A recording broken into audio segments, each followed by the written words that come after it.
আসসালামু আলাইকুম এভরিওয়ান। তো আবারও চলে আসলাম আপনাদের মাঝে। তো আজ বিশেষ করে একটা গুরুত্বপূর্ণ আলোচনা নিয়ে আসলাম আপনাদের মাঝে।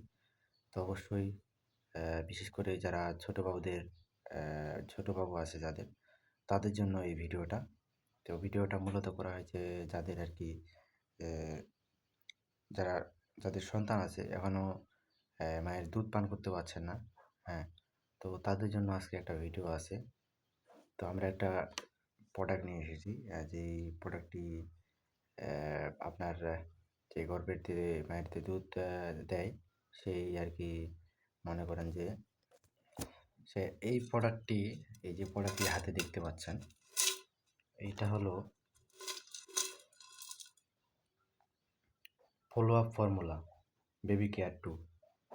হ্যাঁ, 6 মাস হতে 18 মাস মায়ের দুধের বিকল্প বা উপহার সমকক্ষ কিছুই নেই। কেননা মায়ের যদি দুধ না পায় তাহলে এইটা খাওয়াতে পারেন আপনাদের বাবুদের জন্য। আর এতে আছে এটা হচ্ছে একটা পাউডারের মতো মিল্ক, হয়তোবা আপনারা জানেন যে মিল্ক ভিটা পাওয়া যায় বা দুধের যে বার্লিগুলো আছে সেগুলো পাওয়া যায়। ওটার চেয়ে এটা দ্বিগুণ বেশি পরিমাণ শক্তিশালী করে। এখানে আছে খাদ্য শক্তি, protein, carbohydrate, fat, linolenic acid, vitamin A, vitamin D, vitamin B A, সিয়ানিন, folic acid, vitamin B A, biotin, vitamin C, sodium chloride, potassium. হ্যাঁ, এই ধরনের ভিটামিনগুলো এখানে থাকে। এখানে কিছু দেওয়া আছে। জরুরি নোটিশ: শিশুর জন্য বুকের দুধেই সেরা।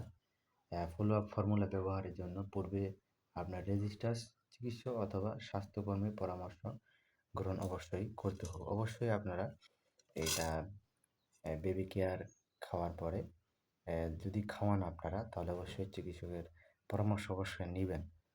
তো আমরা যেটা আপনাদের দেখাতে চলেছি যে সংরক্ষণ সংক্রান্ত নির্দেশনাবলী: প্রতিবার ব্যবহারের পর 3টি ভালো করে বন্ধ করুন এবং ঠান্ডা শুকানো জায়গায় রাখুন।